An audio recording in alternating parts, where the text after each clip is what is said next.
Hello and welcome to Eastern Europe Review, a program focusing on Belarus, Ukraine and Russia. This is a joint production of BELSAT TV and TVP World.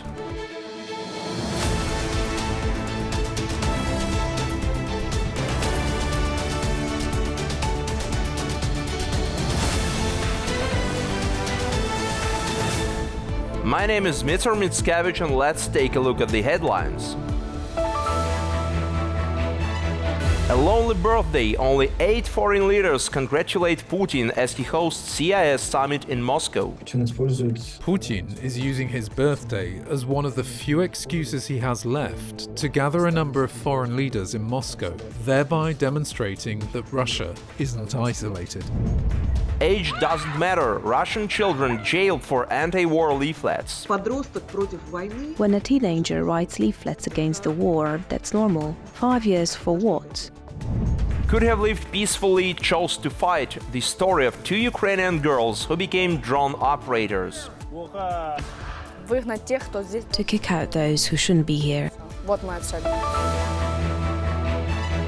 World leaders rarely congratulate Vladimir Putin on his birthday. Since the start of the full-scale war against Ukraine, he has received almost no phone calls from politicians to mark the occasion. Instead, local propagandists have created several creative congratulatory messages.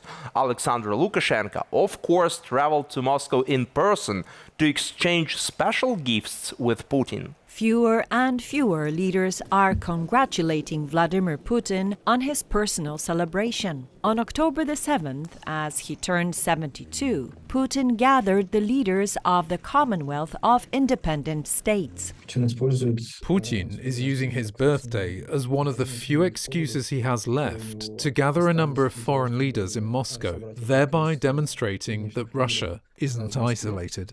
The press secretary of the Russian president, Dmitry Peskov, told reporters that Putin doesn't consider his birthday a reason for increased attention to him personally. Most likely, he was trying to explain why, apart from the 8 leaders who congratulated Putin in person, only 8 others did it remotely. The group consists solely of Russia's allies. In addition, the leaders of Nicaragua, Cuba, the Central African Republic, Bahrain, and North Korea were also present. Meanwhile, only Turkey's President Erdogan phoned Putin. Before the start of the full-scale war against Ukraine, there were many more phone calls of congratulations. In 2021, even the prime ministers of Israel and Japan called to congratulate Putin. From some countries, it was merely a symbolic gesture.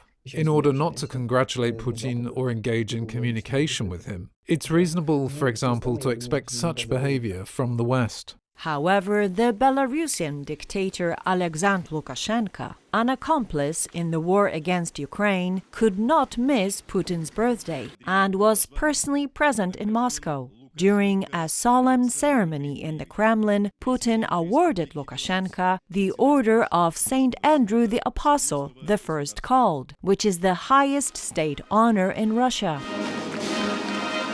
Lukashenko even kissed the order he was awarded, which outraged the democratic part of the Belarusian society. The Order of St. Andrew the Apostle, the first called, has been bestowed by Russia on its most loyal servants, including those who have contributed to suppressing the national identity of Belarusians. The lack of congratulations to Putin from world leaders was compensated by creative messages from propagandists. Colonel of the so-called Donetsk People's Republic, Eduard Basurin, published a video on October the 7th in which the Ukrainian underground allegedly projected a text congratulating Putin on buildings in Kiev. There is no confirmation of the video's authenticity. И теперь террористов не будут жить спокойно и сеять смерть, ведь на страже Владимир Путин, всеми любимый наш президент. To demonstrate the so-called people's love, educational institutions involved school children and kindergarten students in various activities. Children recited poems, listened to the national anthem, and sang songs about Uncle Vova. all in the presence of portraits of Putin. The most unexpected performance was organized by a teacher from the Yamalo-Nenets district. The woman, together with second-grade students who were kneeling, formed the word Putin. We don't have the prerequisites for a personality card to develop. However, we do have fear, dependence, total underfunding and reliance on the decisions of petty officials. One of the Russian houses in Nigeria released a clip featuring a rap about Putin, performed by Nigerian musicians. There are child political prisoners in Russia, and since the start of the full-scale war in Ukraine, their numbers have only been growing. This week, the list of terrorists and extremists was expanded to include the names of two 14-year-old teenagers. There is an asterisk next to the teenagers' names, which means they are facing charges of terrorism. This report focuses on the experiences of underage political prisoners.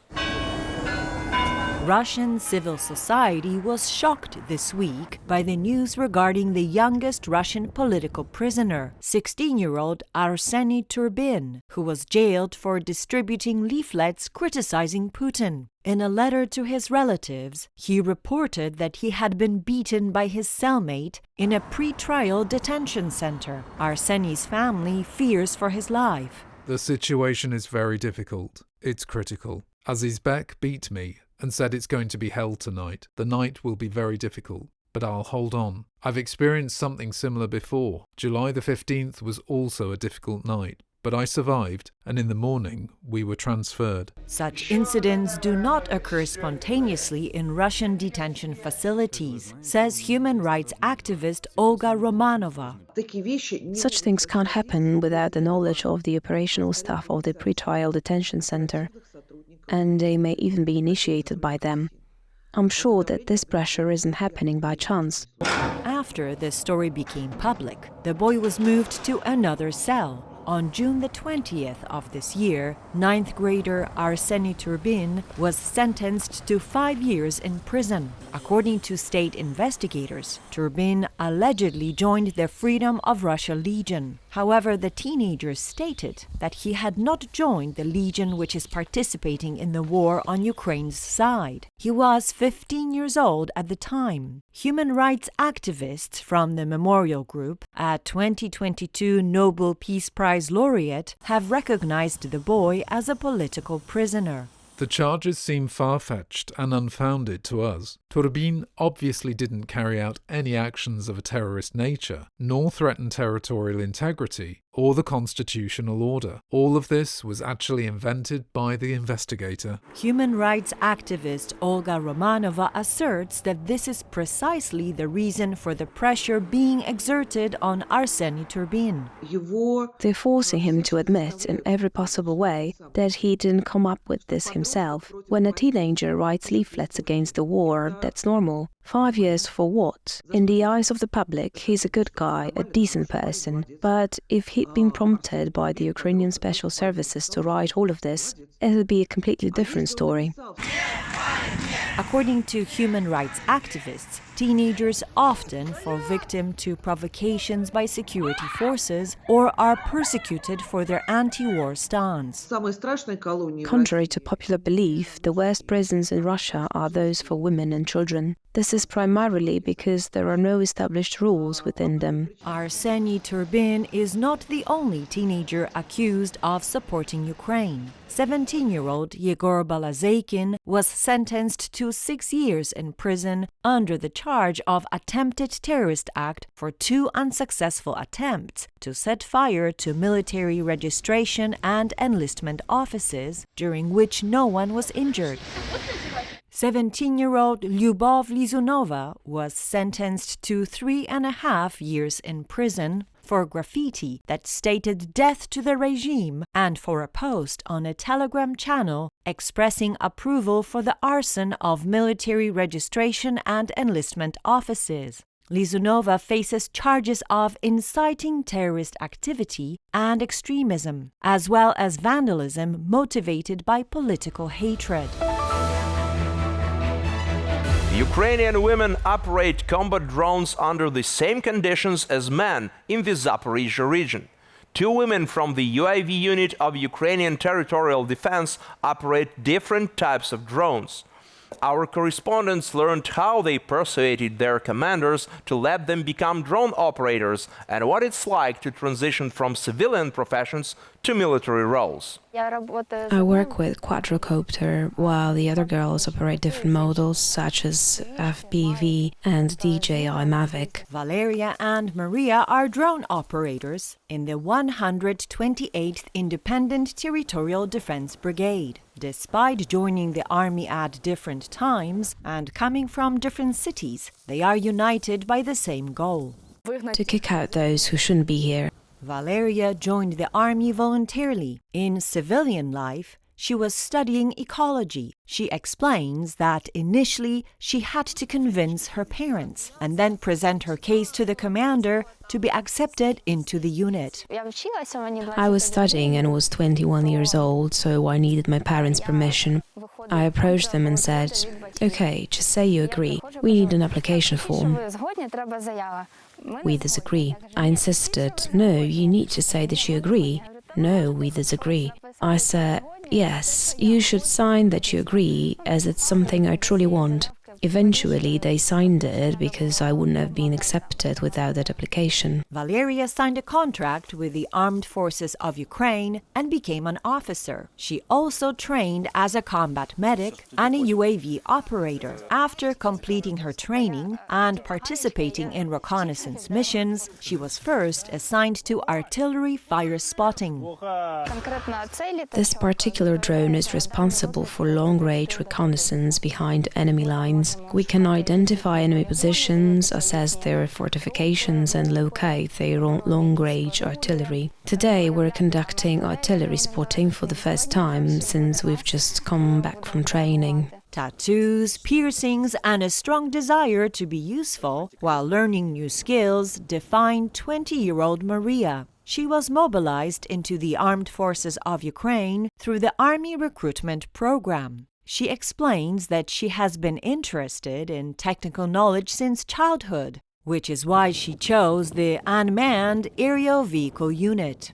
The UAV sphere represents the ultimate innovation in warfare. It's a new kind of war, and I was drawn to it. I saw it as an opportunity to develop my skills and benefit both myself and my country. Maria is from the Donetsk region. Her hometown is not occupied by the Russian army, but it is close to the front line. She recalls the start of the Russian-Ukrainian war in 2014. The first attack on my city happened on my birthday when I was 10 years old. I'd just left home and was about to buckle my sandals in the street on my way to the children's camp. I still remember that the Russian Grad rocket exploded just 15 meters from my house. It was shocking. Since then, Maria says her life has changed. The spirit of patriotism and a desire to serve her country have been awakened in her. She has been in the unit for only a few months. Her commander, Oleksiy, notes that there is a healthy competitive spirit within the unit. What's present in everyone is, how shall I put it, a sense of competition. It's a competition with the men. I can do this too. I'll do it better, faster and smarter. The men are also starting to compete. Why are the girls better than me? I've been here longer. I'm a better recruit. I was the best recruit here. No. Now he's not the best recruit. She is.